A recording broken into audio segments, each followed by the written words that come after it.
एक चीनी कंपनी ने उस अमेरिकी इंश्योरेंस फर्म को खरीद लिया है जो बरसों तक अमेरिकी CIA और FBI के खुफिया एहलकारों की लॉयल्टी इंश्योरेंस संभालती रही थी। बीजिंग अपने सरकारी और नीम सरकारी सरमाए के साथ गुज़िश्ता बरसों में दुनिया के अमीर तरीन मुल्कों के अंदर तक फैल चुका है।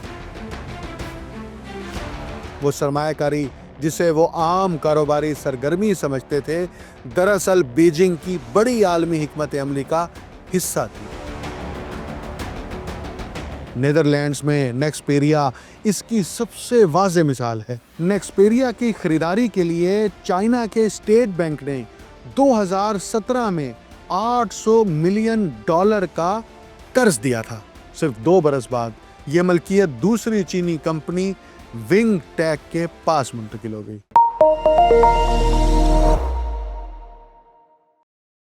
आप देख रहे हैं untold story with doctor Akmal सोबरो।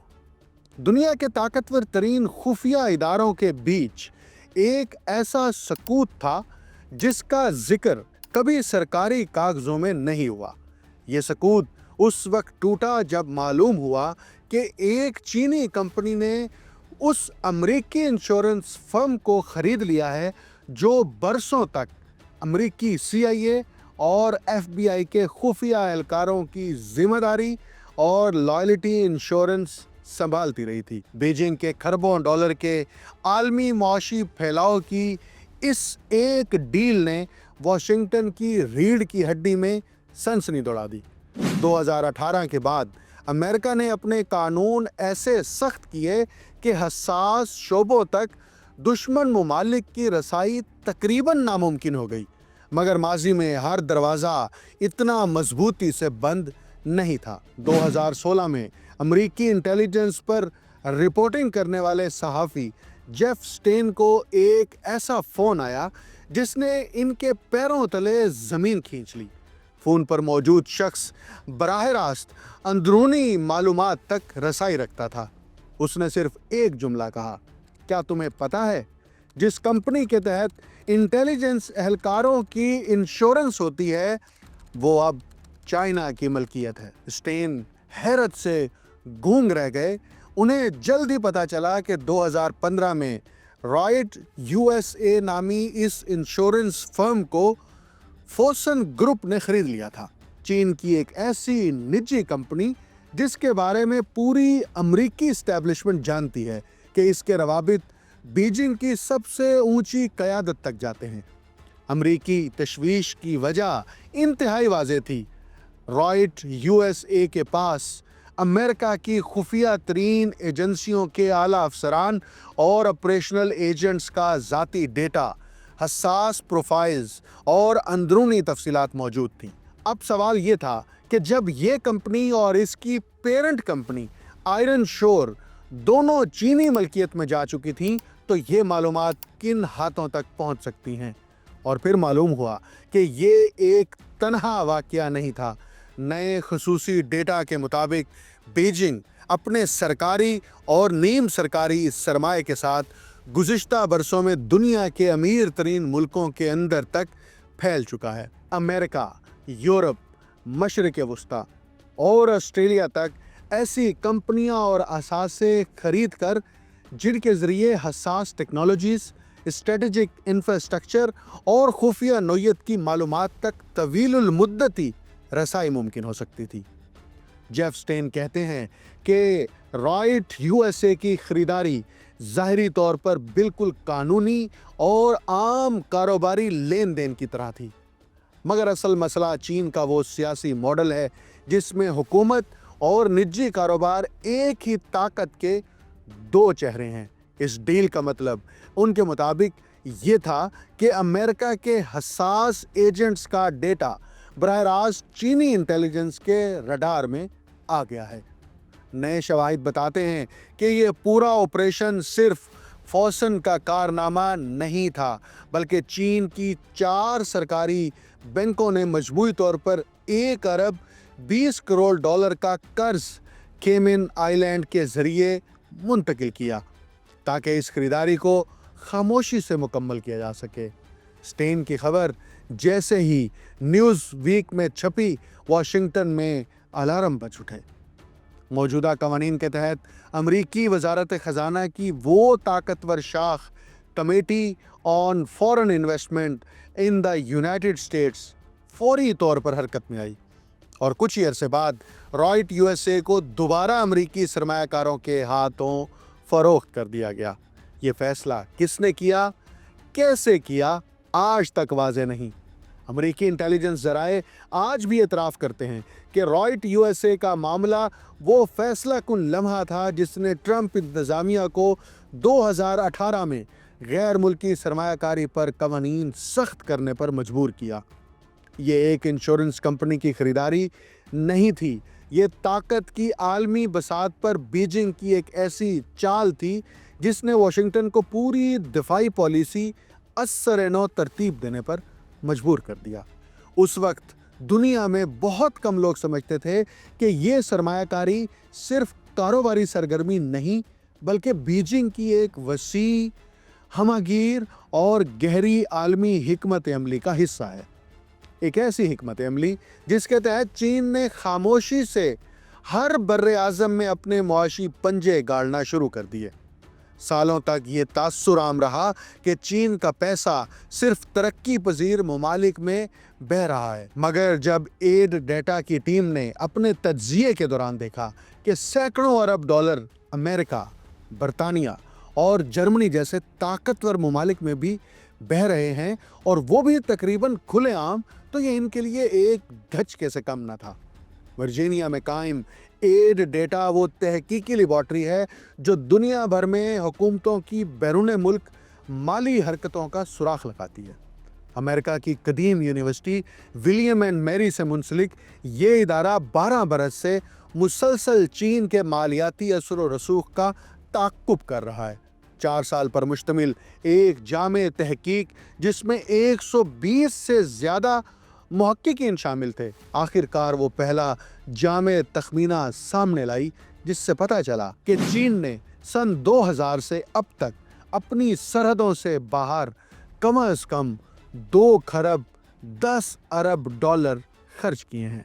यह रकम तरक्की पजीर ममालिक और तरक्की याफ्ता ममालिक में तकरीबन बराबर तकसीम हुई और इस हवाले से BBC की एक खसूसी रिपोर्ट भी है जिसमें BBC को इस पूरे डेटा सेट तक खसूसी इब्तदाई रसाई हासिल हुई। कैलिफोर्निया यूनिवर्सिटी सैंटियागो के 21st सेंचुरी चाइना सेंटर के डायरेक्टर विक्टर शी के मुताबिक चीन का मालियाती ढांचा दुनिया में अपनी मिसाल आप है। इसका बैंकारी निज़ाम इतना बड़ा है कि अमेरिका, यूरोप और जापान के मजमूई निज़ाम को भी पीछे छोड़ देता है। बीजिंग की रियासती बैंकों पर गिरफ्त इतनी सख्त है कि एक हुकूमत सूद की शरहों से लेकर सरमाया किस सेक्टर में जाएगा सब कुछ तय कर सकती है। विक्टर शी के ही मुताबिक दुनिया का कोई दूसरा मुल्क इतने तवील अरसे तक सरमाए की इस सतह की सख्त निगरानी बरकरार नहीं रख सकता और यही ताकत चीन को वो रसाई देती है जो किसी और मुल्क के पास नहीं है। तरक्की याफ्ता ममालिक में चीनी सरमायाकारी बज़ाहिर मुनाफे बख्श लगती है, मगर दर हकीकत इनमें से मुतअद्दिद सरमायाकारी मेड इन चाइना 2025 नामी उस बड़े सनती मंसूबे का हिस्सा थी जिसका हदफ आलमी सतह पर 10 जदीद तरीन सनतों में गलबा हासिल करना था, जिनमें रोबोटिक्स, इलेक्ट्रिक गाड़ियाँ और सेमीकंडक्टर्स शामिल हैं। मकसद ये था कि बैरून मुल्क सरमायाकारी के ज़रिए अहम टेक्नोलॉजीज़ चीन के अंदर मुंतकिल की जाएं। आलमी खदशात बढ़ने के बाद बीजिंग ने इस मंसूबे का खुलेआम जिक्र कम कर दिया, लेकिन माहिरीन के मुताबिक ये हिकमत अमली आज भी पूरी कुव्वत से जारी है। विक्टर शी कहते हैं कि चीन के नए मंसूबे मसनूई ज़हानत, स्मार्ट मैन्युफैक्चरिंग और जदीद टेक्नोलॉजी सब दरअसल इसी पॉलिसी की तोसी हैं। हाल ही में कम्युनिस्ट पार्टी के आला इजलास में क़यादत ने 2030 तक साइंसी और तकनीकी खुद इन्हिसारी की रफ्तार तेज़ करने का टारगेट मुकर्रर किया है। एड डेटा का नया डेटाबेस بھی یہی سب کچھ دکھاتا ہے کہ چین کی بیرون ملک ریاستی سرمایہ کاری اب بھی انہی 10 حساس اور اسٹریٹجک شعبوں پر مرکوز ہے جنہیں 2015 میں ٹارگٹ کیا گیا تھا۔ اور سب سے اہم بات یہ کہ بی بی سی کی پہلے کی تحقیقات یہ ثابت کر چکی ہیں کہ چین نے ایک برطانوی سیمی کنڈکٹر کمپنی کی خریداری کے لیے براہ راست مالی مدد فراہم کی تھی۔ یعنی یہ صرف سرمایہ کاری نہیں، ٹیکنالوجیکل کنٹرول کی خاموش عالمی دوڑ ہے جس میں بیجنگ اپنے مخالفین سے کہیں زیادہ منظم، زیادہ دور اندیش اور زیادہ تیز رفتار ثابت ہو رہا ہے۔ رائٹ یو ایس اے جیسے سودوں نے امریکہ، برطانیہ اور دیگر بڑی معیشتوں کو ہلا کر رکھ دیا۔ انہیں اچانک احساس ہوا کہ وہ برسوں تک اس کھیل کو سمجھ ہی نہیں پائے تھے۔ وہ سرمایہ کاری جسے وہ عام کاروباری سرگرمی سمجھتے تھے، دراصل بیجنگ کی بڑی عالمی حکمت عملی کا حصہ تھی۔ یہی وجہ ہے کہ بعد میں ان ملکوں نے اپنی سرمایہ کاری کی نگرانی کے قوانین سخت کر دیے، مگر اس وقت تک چین دنیا کے حساس ترین شعبوں میں چپکے سے اپنے قدم جما چکا تھا۔ ڈیٹا کے بریڈ پارکس کہتے ہیں کہ امیر ممالک شروع میں مکمل طور پر غافل تھے۔ انہیں لگا یہ چند چینی کمپنیوں کی الگ الگ کوششیں ہیں، لیکن وقت گزرنے کے ساتھ اس بات کا احساس ہوا کہ اصل میں پارٹی اسٹیٹ ہی پس پردہ تمام چیک لکھ رہی ہے۔ قانونی طور پر ان سرمایہ کاروں میں کوئی خلاف ورزی نہیں ہوتی، چاہے وہ آف شور اکاؤنٹس کے ذریعے کی جائیں یا شیل کمپنیوں کے اندر چھپا کر۔ چین ہمیشہ اپنی کمپنیوں کو مقامی قوانین کی سخت پابندی کی ہدایت دیتا ہے، اور اس کا عالمی سرمایہ کاری ماڈل باہمی مفاد، ترقی اور روزگار کے فروغ پر مبنی ہے۔ بیجنگ کے مطابق چینی کمپنیاں دنیا بھر میں معیاری مصنوعات، خدمات اور روزگار فراہم کر رہی ہیں۔ یعنی ان کی نظر میں یہ تمام سرگرمیاں مکمل طور پر مثبت اور قانونی ہیں۔ مگر ایڈ ڈیٹا کے تازہ ترین ڈیٹے سے ایک اور ہی تصویر سامنے آتی ہے۔ اب بیجنگ کا ریاستی سرمایہ ان ممالک کی طرف بہہ رہا ہے جنہوں نے چینی سرمایہ کاری کا گرم جوشی سے خیر مقدم کیا۔ نیدرلینڈز میں نیکسپیریا اس کی سب سے واضح مثال ہے، ایک سیمی کنڈکٹر کمپنی جو چینی ملکیت میں آنے کے بعد مسلسل تنازعات میں گھری رہی۔ ایڈ ڈیٹا کے مطابق نیکسپیریا کی خریداری کے لیے چائنا کے اسٹیٹ بینک نے 2017 میں $800 ملین کا قرض دیا تھا۔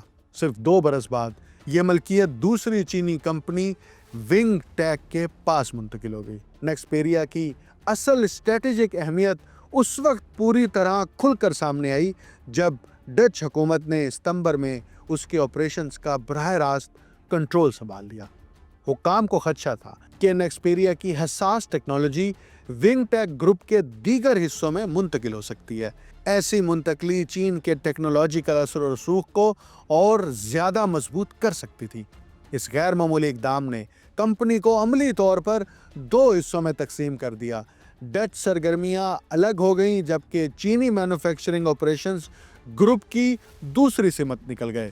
نیکسپیریا یہ بھی تصدیق کر چکا ہے کہ کمپنی کی چینی برانچ اب نیکسپیریا کے گورننس سٹرکچر کے اندر کام نہیں کر رہی اور کئی احکامات براہ راست نظر انداز کیے جا رہے ہیں۔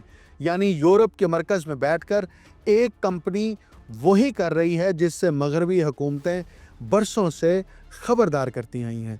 چینی سرمایہ کاری کے ذریعے حساس ٹیکنالوجیز کا خاموشی سے کھسک جانا ہے۔ کمپنی نے خوشی کا اظہار کیا کہ چین ایک بار پھر عالمی منڈیوں میں اپنے اہم سیمی کنڈکٹر برآمدات کی بحالی کے لیے پرعزم دکھائی دیتا ہے، ایک ایسا اشارہ جس پر پوری یورپی انڈسٹری کی نظریں جمی ہوئی تھیں۔ مگر نیدرلینڈ میں اس اعلان نے ایک عجیب سی حیرت بھی پیدا کر دی۔ دی ہیگ میکائم کلنگینڈیل انسٹیٹیوٹ کی محقق شیاؤ شیف بارٹن کہتی ہیں کہ ڈچ لوگ برسوں سے چین کے ساتھ اپنے تعلقات نہایت احتیاط، توازن اور کم بول کر زیادہ چلنے کی پالیسی سے چلاتے آئے ہیں۔ اس لیے حکومت کا یہ جارحانہ انداز بہتوں کے لیے غیر متوقع تھا۔ وہ کہتی ہیں، ہم ایک ایسا ملک ہیں جس نے صدیوں تک آزاد تجارت اور کھلی مارکیٹ پر ترقی کی ہے۔ یہی ہمارا تاجرانہ ورثہ ہے۔ لیکن اب ہمیں صاف دکھائی دے رہا ہے کہ بدلتی ہوئی جیو پالیٹکس ہمیں ایک نئی حقیقت کی طرف دھکیل رہی ہے، جہاں زیادہ صنعتی پالیسی، سخت سرمایہ کاری کی اسکریننگ اور حفاظتی اقدامات ناگزیر ہو گئے ہیں۔ وہ چیزیں جنہیں ہم پہلے شاید زیادہ اہمیت نہیں دیتے تھے، لیکن وہ ساتھ ہی خبردار بھی کرتی ہیں کہ چین کے بارے میں خدشات کو ضرورت سے زیادہ بڑھا دینا بھی خطرے سے خالی نہیں۔ اصل مسئلہ یہ ہے کہ ہم چین کو ایک واحد یکساں دیو ہیکل طاقت سمجھنے لگے ہیں، جیسے سب ایک ہی مقصد رکھتے ہوں، سب یورپ یا امریکہ کو نقصان پہنچانا چاہتے ہوں، حالانکہ حقیقت اس سے کہیں زیادہ پیچیدہ ہے۔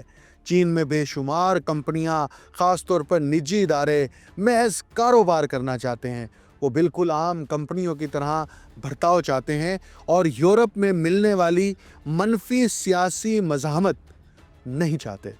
تو سوال یہ ہے، اگر حساس صنعتوں میں سرمایہ کاری کے معاملے میں چین اپنے عالمی حریفوں سے بہت آگے نکل چکا ہے، تو کیا یہ دوڑ واقعی ختم ہو چکی ہے؟ ایٹ ڈیٹا کے بریڈ پارکس اس خیال کو سیدھا مسترد کر دیتے ہیں۔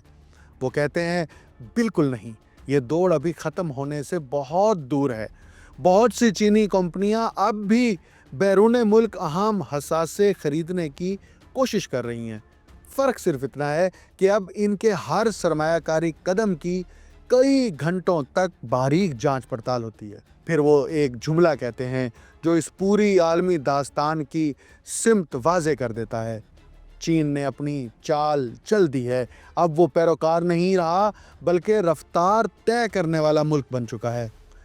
لیکن مجھے لگتا ہے کہ G7 اب محض دفاع نہیں کریں گے، وہ کھیل کا رخ بدلنے کے لیے حملہ آور پوزیشن اختیار کریں گے۔ یہ دوڑ ابھی چل رہی ہے اور اگلا راؤنڈ شاید پہلے سے زیادہ سخت ہوگا۔ دنیا کی طاقت کی یہ خاموش مگر بے رحم جنگ اب اہم موڑ پر پہنچ چکی ہے۔ چینی کمپنیاں صرف مارکیٹ میں قدم نہیں جما رہی، وہ عالمی نظام کی دھڑکن تک رسائی حاصل کر رہی ہیں، چاہے وہ حساس ٹیکنالوجی ہو، اسٹریٹجک صنعتیں ہوں، یا وہ ادارے جو کبھی مغربی طاقتوں کے محفوظ دائرے سمجھے جاتے تھے۔